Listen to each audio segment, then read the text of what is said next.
जय श्री राम। दोस्तों, विवाह और ज्योतिष इस विषय पर एक श्रृंखला तैयार की गई है, जैसा कि आप जानते ही हैं। और उस पर अलग अलग भावों के क्या रोल हैं, उनसे वैवाहिक जीवन कैसे देखा जाता है, इस बारे में हमने चर्चा की है। आज उसी श्रृंखला में अगले भाग के बारे में बात करेंगे, जिसके बारे में बहुत कम चर्चा होती है भारतीय समाज में एटलीस्ट। सेक्सुअल अर्ज, कैसे सेक्सुअल अर्ज आपकी वैवाहिक जीवन पर प्रभाव डालती है। कई बार अत्यधिक कामुक होना या कई बार नीरस होना, बिल्कुल भी कामुकता का जो स्तर है वो बहुत कम होना, इस वजह से वैवाहिक जीवन में बहुत परेशानियां आती है। इसी विषय को जानेंगे कि कुंडली में इसे कैसे देखा जाता है। तो और विलंब नहीं करते हैं, आरंभ करते हैं आज की यात्रा। जैसा कि मैं आपको बता रहा था कि इस विषय पर पहले भारतीय समाज में इतनी चर्चा नहीं होती थी। कई बार ये तालमेल ना होने के बावजूद व्यक्ति अपनी ज़िंदगी अपने उसी पार्टनर के साथ गुजार देता था। पारिवारिक प्रेशर कह लीजिए या और कई कारण कह लीजिए, समाज इतना खुला हुआ नहीं था। अब इस विषय पर खुल के चर्चा होती है, लोग व्यक्त करते हैं अगर इस तरह की परेशानी है तो उन्हें अपने पार्टनर से, और उसके सॉल्यूशन को भी ढूँढते हैं। तो कुंडली के माध्यम से इस बारे में पहले से ही देखा जा सकता है कि व्यक्ति में इसका स्तर कैसा रहेगा। मैं तो आज इस विषय पे बात करते थोड़ा मुझे शुरुआत में संकोच था कि करा जाए या नहीं किया जाए इस विषय पे बात। लेकिन मैं आपको एक बात बताऊं, 1951 का एक आर्टिकल मैं पढ़ रहा था द एस्ट्रोलॉजिकल मैगजीन में। उसमें इसके बारे में विस्तार से बताया गया था कि कैसे अलग अलग नक्षत्रों का प्रभाव आपके कामुकता के लेवल पर होता है, कैसे सेक्सुअल अर्ज कम या ज़्यादा हो जाती है नक्षत्रों के आधार पर। आपको पता हो तो योनि मिलान किया जाता है अष्टकूट मिलान में एक, उससे भी इसके बारे में विचार किया जाता है कि दोनों के बीच में सेक्सुअल कंपैटिबिलिटी कैसी रहेगी। वो क्योंकि डिटेल में है उसके बारे में तो मैं अभी नहीं जाऊंगा। आज हम जिसके बारे में बात करेंगे वो थोड़ा सिंपल है, पहले हम उस लेवल को समझ ले, फिर कभी आगे चल के नक्षत्र के बारे में बात करेंगे अगर आप लोगों ने कहा तो कैसे देखें एक कुंडली में कि व्यक्ति कितना कामुक है। देखिए, सबसे पहले तो शुक्र इस चीज़ को रिप्रेजेंट करता है बेसिकली। शुक्र रोमांस का कारक है, शुक्र अफेक्शन का कारक है, शुक्र किसी भी तरह की इंटीमेसी का कारक है। तो वीनस को देखना बहुत ज़रूरी है, चाहे आप पुरुष हो या महिला। कई लोगों का ये मत है कि भाई पुरुष की कुंडली में तो शुक्र देखना चाहिए क्योंकि वो पत्नी का कारक है, पर स्त्री की कुंडली में गुरु होता है पति का कारक। पर यहाँ पे पति पत्नी के कारक की बात नहीं हो रही है, यहाँ पे फिजिकल बॉन्डिंग की बात हो रही है, इंटीमेसी की बात हो रही है, अफेक्शन की बात हो रही है। तो वो चाहे लड़का हो चाहे लड़की, शुक्र ही उसका कारक रहता है। अगर आपका शुक्र कुंडली में शनि, केतु, बृहस्पति या सूर्य के साथ है, इन ग्रहों का प्रभाव है, तो कहीं ना कहीं सेक्सुअलिटी या सेक्सुअल अर्ज में थोड़ी कमी आती है। यही शुक्र यदि मंगल के साथ है, राहु के साथ है, बुध के साथ है, तो वो अर्ज को बढ़ाता है। इसी प्रकार किस भाव में शुक्र बैठा है उससे कैसे देखें। यदि शुक्र आपकी पत्रिका में तीसरे भाव में है, सातवें भाव में है, 11वें भाव में है, अष्टम भाव में है, द्वादश में है, तो ये सेक्सुअल अर्ज को बढ़ाता है। अच्छा, यही शुक्र यदि कुंडली के नवम भाव में है तो या छठे भाव में है, तो ये उसको कम करता है, 10th में भी ये कम करता है। बल्कि 6th और 10th में तो ये देखा गया है कि आपकी एक्सपेक्टेशन फुलफिल नहीं हो पाती है, आपकी सोच, आपका आपका प्रभाव उतना नहीं रह पाता है। राशि कौन सी देखें, तो 7 यानी तुला राशि, मिथुन राशि, मेष राशि, वृश्चिक राशि, मीन राशि, इवन कर्क भी up to a certain extent आप में सेक्सुअल अर्ज को बढ़ाती है। इनमें जो खास काम की राशि है वो है मिथुन राशि। मिथुन राशि, मिथुन शब्द का जो अगर आप कहेंगे शब्द ही मैथुन से बना है, तो इस कारणवश आपके सेक्सुअल अर्ज को देखना है तो कुंडली में वीनस की जेमिनाई साइन को ज़रूर देखना चाहिए। वहाँ पे किस तरह के ग्रह बैठे हैं, वहाँ पे वीनस है क्या, वीनस पे किन ग्रहों का प्रभाव पड़ रहा है।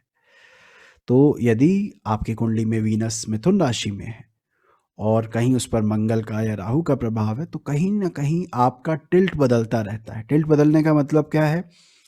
अभी अगर मुझे सही से ऑथर याद हो तो मैं बोलूँगा, वराह मिहिर ने अपनी किताब में बताया है कि यू नो कन्या के शुक्र से ज़्यादा बुरा शुक्र मिथुन का है।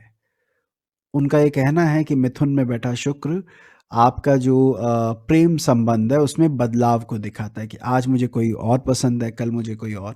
तो इस तरह से रिलेशनशिप में पार्टनर बदलने की संभावनाओं को बढ़ा देता है मिथुन में बैठा शुक्र, और कहीं राहु या मंगल का प्रभाव तो ज़्यादा होता है।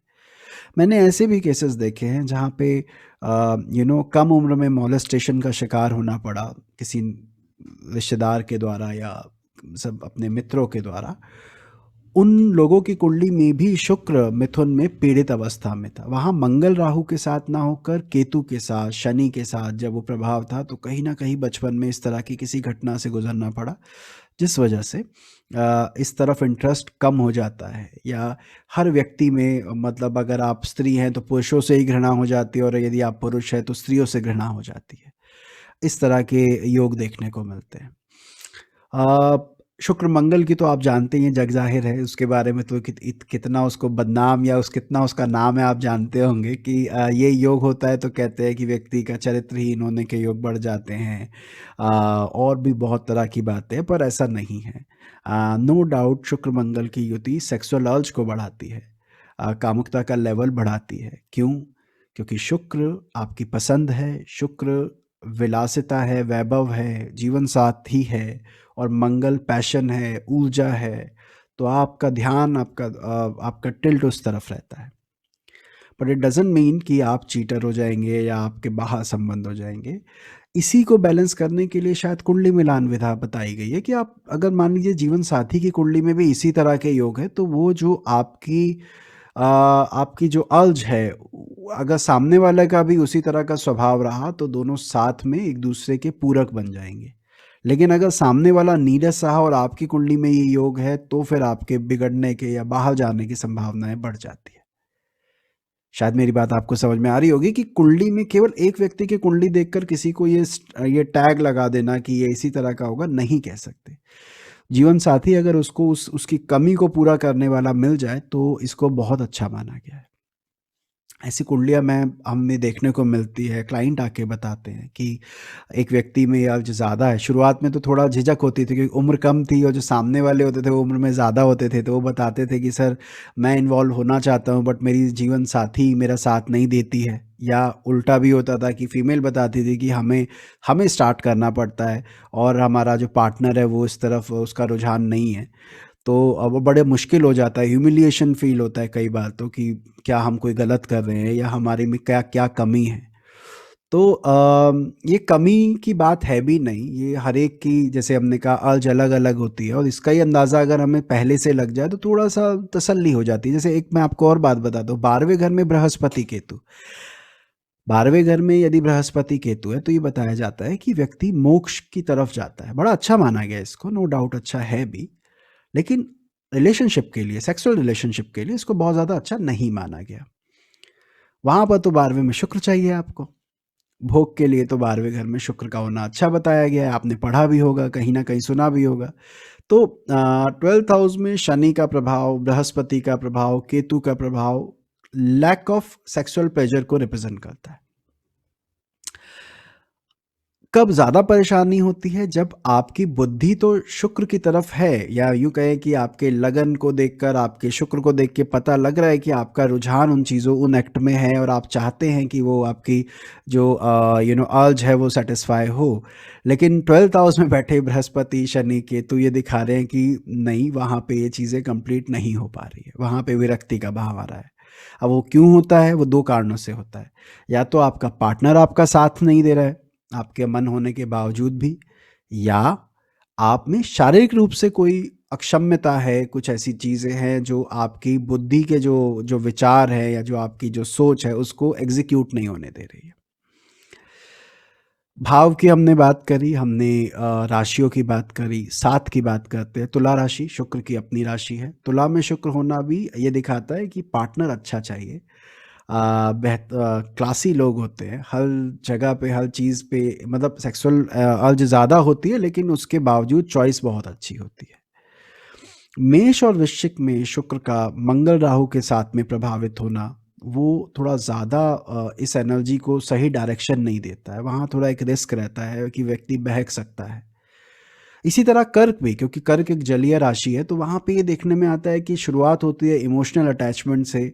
आप किसी को अपना समझते हैं, उससे अपने गम शेयर करते हैं, बताते हैं, और कहीं धीरे-धीरे करके वो टिल्ट फिज़िकल इंटीमेसी की तरफ भी चला जाता है। ये कॉमन देखने में आता है वृश्चिक में, कर्क में और इवन मीन में भी। मीन में आप समझिएगा शुक्र उच्च का हो जाता है। वैसे तो ये अच्छा योग है, गुरु के घर में जा रहा है। तो ये तो दिखाता है कि व्यक्ति जैसे मैंने कहा कि व्यक्ति का जो चॉइस होगी वो बहुत अच्छी होगी और बहुत ज़्यादा भटकाव नहीं होता है। लेकिन स्टिल ये भी इस योग को प्रबलता के साथ दिखाता है। इसी तरह कुछ नक्षत्र है, जैसे स्वाति है। स्वाति भगवान विष्णु का हृदय बताया गया है और स्वाति को कालपुरुष का हृदय भी माना जाता है। तो कहते दिल जल्दी फिसल जाता है, ऐसा मैंने अपने गुरुजनों से सुना था। तो स्वाति में इस तरह के योग बनते हैं। अगर स्वाति में चंद्रमा है तो बहकने के चांसेस, बिगड़ने के चांसेस ज़्यादा होते हैं। ये कब कम हो जाते हैं, मतलब कब सेक्सुअल अर्ज कम होती है? जब लगन शनि का हो, उस पे बृहस्पति का प्रभाव हो, या बृहस्पति का लग्न हो, उसे शनि देखता हो, सूर्य आपका बली हो, लग्नाधिपति दशम भाव में हो, लग्नाधिपति छठे भाव में हो, तो जीवन के संघर्षों से फ्री होंगे तो इस बारे में सोचेंगे। क्योंकि भोग की चीज़ है और भोग तब होता है जब व्यक्ति चिंता मुक्त हो, राइट? मेडिकल साइंस भी ये कहती है कि अगर हस्बैंड वाइफ के बीच में फिजिकल इंटीमेसी अच्छी ना हो तो वो कहीं ना कहीं इमोशनल अटैचमेंट भी उनकी वीक होने लग जाती है। और जब व्यक्ति स्ट्रेस में होता है तो ऑब्वियसली इन सब चीज़ों से ज़्यादा उसको बाकी चीज़ें जिसको लेके वो चिंतित है उस पर ध्यान ज़्यादा होता है। तो लग्नाधिपति का इन राशियों में, इन भावों में होना, लगन में शनि गुरु की राशि का आना और उस पर वाइस वर्सा प्रभाव आना, ये इन चीज़ों को कम कर देता है। अब इन सब के बारे में बात करें तो इसको कुंडली पर क्यों देखते हैं भाई? अगर आपकी कुंडली में मान लीजिए शुक्र कामुकता का लेवल अच्छा दिखा रहा है, ऐसे राशियों में बैठा है, ऐसे भावों में बैठा है, ऐसे ग्रहों के साथ बैठा है, ऐसे में आप अपना लाइफ पार्टनर ऐसा ढूंढ लें जिसके लगन में गुरु में के लगन में शनि बैठा हो या शनि के लगन में गुरु बैठा हो, तो वहां पर तालमेल में कमी आना स्वाभाविक है। शारीरिक तालमेल ना हो पाने की वजह से, फिजिकल कंपैटिबिलिटी ना होने की वजह से वो तनाव और कई कारणों में, इंटरनल रीज़न ये रहता है, एक्सटर्नल कई और बन जाते हैं जिस वजह से आपसी तालमेल बिगड़ जाता है। तो आप प्रयास कीजिए, आप ऐसे ही जीवन साथी को चुनिए जिसका सेक्सुअल अर्ज ज़्यादा हो। अगर आपको अपनी कुंडली में दिखता है कि आप में सेक्सुअल अर्ज कम है, कामुकता कम है, तो आप ऐसे पार्टनर को चुनें जिसमें जिसका स्वभाव भी ऐसा ही हो, जिसके कारण ये चीज़ें बैलेंस आउट हो सके, दिक्कतें कम आए। मांगलिक दोष के बारे में आपने सुना होगा। वैसे तो देखो मांगलिक दोष कई तरह से भंग होता है। मैं कई बार सोचता हूँ इसके ऊपर एक प्रॉपर सीरीज इस पे भी बननी चाहिए। वो सिर्फ मतलब मांगलिक दोष पे एक वीडियो से काम नहीं चलेगा, उस पर लंबी सीरीज का ही विषय है वो। लेकिन उसमें करते क्या है, उसमें यही तो करते हैं कि दोनों की कुंडली में देखते हैं सेम हाउसेज में अगर मास है, सेम हाउसेज में वो कॉम्बिनेशन है, तो चलो दोनों कंपेटेबल है। तो वो ये भी वही है कि अगर आपके चार्ट में वीनस इस तरह की राशियों में नजर आ रहा है, बली नजर आ रहा है, तो ऐसे ही लाइफ पार्टनर को चुने जिसकी कुंडली में मिलते जुलते योग तो एटलीस्ट हो, जिससे कि कंपेटेबिलिटी अच्छी रहे। इस तरह आप इसको देख सकते हैं। बाकी नक्षत्रों का बारे में बाद में बात करेंगे। नवांश कुंडली का अष्टम भाव भी इसमें बहुत इंपॉर्टेंट रोल प्ले करता है। नवांश कुंडली में अगर कई बार कहा जाता है कि शुक्र को देखना चाहिए जन्म कुंडली और नवांश कुंडली में। नो डाउट अगर नवांश कुंडली में भी राहु मंगल का प्रभाव शुक्र पर आ रहा है और शुक्र 11वें या दूसरे भाव में है नवांश कुंडली के, तो वहाँ इस तरह की संभावनाओं को काफ़ी बल मिलता है। आशा करता हूँ ये विषय आपको अच्छा लगा हो, आपको समझ में आया हो। आपकी अगर कोई क्वेरी हो इससे रिलेटेड तो प्लीज़ कमेंट सेक्शन में बताइएगा। प्रयास रहेगा कि उसका जवाब हम अपनी अल्पमति के अनुसार दे पाएँ। ज्योतिष संबंधित और जानकारी के लिए आप इस चैनल को सब्सक्राइब कर सकते हैं। मिलते हैं अगली बार इसी विषय के साथ, कुछ और टॉपिक इसके से रिलेटेड लेकर आते हैं और फिर बात करेंगे। अपना ध्यान रखिएगा। जय श्री राम। जब एक ही ग्रह एक अच्छे भाव और एक बुरे भाव का स्वामी बन जाए तो उसका फलित कैसे किया जाए, इस बारे में जानकारी चाहते हैं तो आप ऊपर क्लिक कर सकते हैं। हमारे लेटेस्ट वीडियो के लिए आप नीचे क्लिक कर सकते हैं। धन्यवाद।